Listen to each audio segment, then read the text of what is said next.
Good morning sa lahat ng aking tagapagsubaybay sa aking YouTube channel. Maraming salamat po at mabuhay po kayong lahat. Ngayon po ay meron akong ipapakita sa inyong mutya ng kalikasan o galing po sa nature ng kalikasan ng ating mundo. At bago ko sasabihin kung anong klaseng kapangyarihan ang meron dito, ay huwag makalimot po yung mga baguhan na mag-subscribe, mag-like at mag-share na rin po para palagi din po kayong maka-update sa susunod kong mga videos. Ito po ang aking ipapakita sa inyo ay napakalakas po ang enerhiya nito. Dahil nga po sa totoo, ito po ay isang mutya ng kidlat o tinatawag na kidlat ng kanyang bato ng kidlat. Hindi rin pwede sabihin ko na siya po ay isang ngipin. Hindi rin po pwedeng sabihin siya ay pangil. Hindi rin po sabihin na siya ay bato. Kundi ito'y kidlat. Bakit ko nasabing kidlat? Dahil nga sa pagkidlat, ito po ay tumama sa puno ng mahogani. Ayan. Dahil kapag magsabi ka ng ngipin ng kidlat, kasi sabi nyo ngipin ng kidlat, o ngayon ang gusto niyo, ang shape talaga ay yung ngipin o gina-grinder para magiging isang ngipin. Yun po ay isang kalukuhan. Bakit ko masasabing kalukuhan? Dahil nga halatang grinder yung dinadaanan ng ngipin ng kidlat.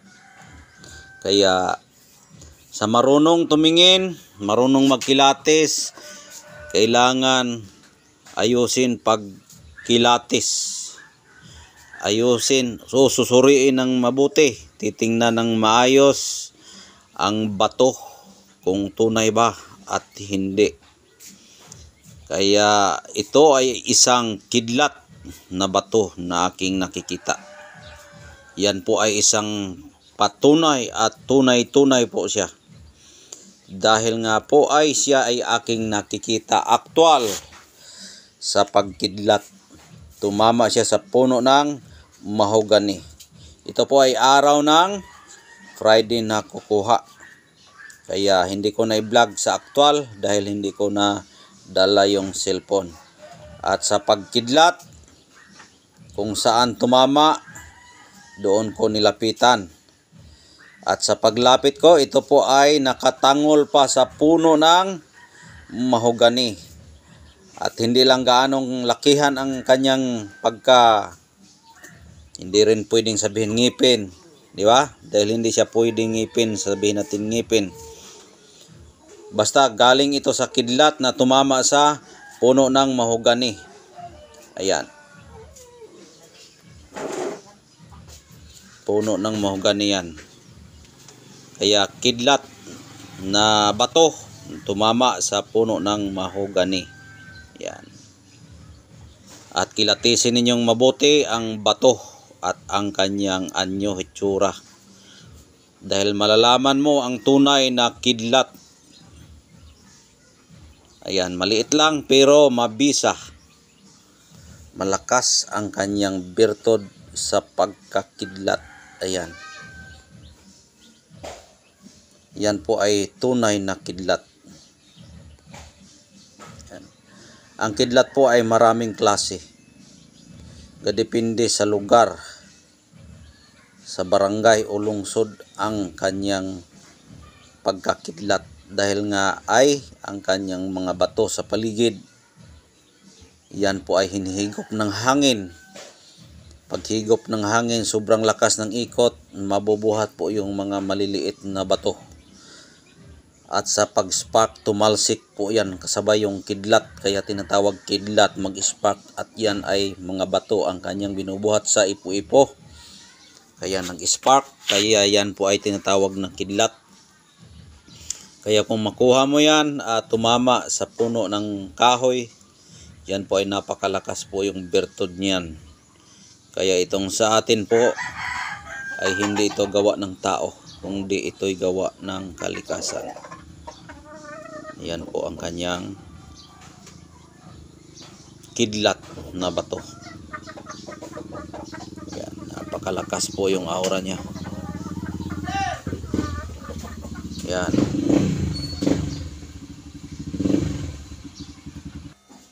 Ayan po yung kidlat at lumipat tayo dito dahil hindi tayo makapag-ayos na pagtingin sa bato o mutya ng kalikasan. Ayan po yung kanyang hitsura na pagka bato ng kidlat na buhat ng kanyang pagtalsik sa puno ng mahogani. Ayan. Napakalakas po yung aura niya at napakakintab, pero hindi naman gaanong kintab, pero yung kanyang balat ay makintab pero hindi gaano, pero makintab talaga gihapon. Ayan. Iba ang kulay niya, may pagkaabuhin. Abo na may pagka kulay itim. Ayan. At 3 kantos yung ano niya. Ayan, maliit pero malakas, small but bearable dahil nga po ay tunay. Kapag tunay kasi ay napakalakas po yan. Yan. Siguro naman, alam ninyo yung pag-aura ng bato o pagtingin sa bato na tunay po ba o hindi. Ito po ay tunay po siya na pagkakidlat. Yan. Hindi yan palakihan ng bato, hindi yan palakihan ng gamit, kundi patunayan yan o tunay ang gamit. Hindi yung sinasabi ito malaki, malakas yung power, hindi. Nagbase tayo sa tunay na gamit na aktual talaga natin makukuha. Kung saan natin makukuha, yan po ay tunay. Pero kung palakihan lang ng mga bato, ay magawa na lang tayo ng porma-porma. Ipadaan natin sa machine para pwede nating sabihin na yan po ay kidlat kunuhay, pero hindi pala yan kidlat. Obserbaran nyo yung mga kidlat na ginagawa. Diba? Parang tigib. Yung mga parang tigib, ginagawa yan. Pero ito hindi ginagawa. Nature lang talaga na galing po talaga sa kalikasan. Yan po ay mga tunay. Yan. Yan po ang itsura sa tunay.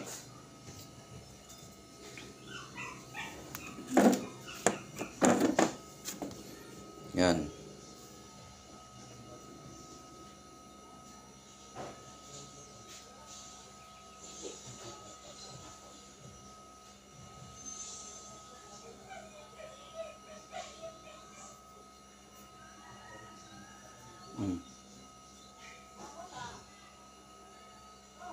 Yan ay tunay. Paano ba malaman yung tunay? Ulitin ko po, ang tunay malalaman mo kung ikaw mismo nakakuha sa aktual at nakakita sa aktual na pangyayari. Ayan ang tunay. Ito po ay aktual ko itong nakikita sa puno ng mahogani sa pagputok ng kidlat. Kaya ito po ay tumamas kidlat at nabali po yung sanga ng mahogani. Ayan. Ang gamit ito, alam nyo na po kung anong gamit ng kidlat. Hindi ka matatamaan ng anumang, kung halimbawa sa bala, hindi ka matamaan ng bala. Mabilis kang kumilos. Ayan po ang kidlat. Mayroon din po yung tagulilong. Tagulilong, panipas, pangubol. Maaring pangkalahatan po yung kidlat. Ayun lang po aking masasabi dahil mataas na po yung oras natin. Aurahan, suriin ninyong mabuti kung tunay ba at hindi yung mga gamit na kung saan kayo makapagpili ng mga antingero. Kaya hanggang dito na lang at maraming salamat po sa pananatili ninyong pagsubaybay sa aking channel at mabuhay po kayong lahat. God bless po sa inyong lahat.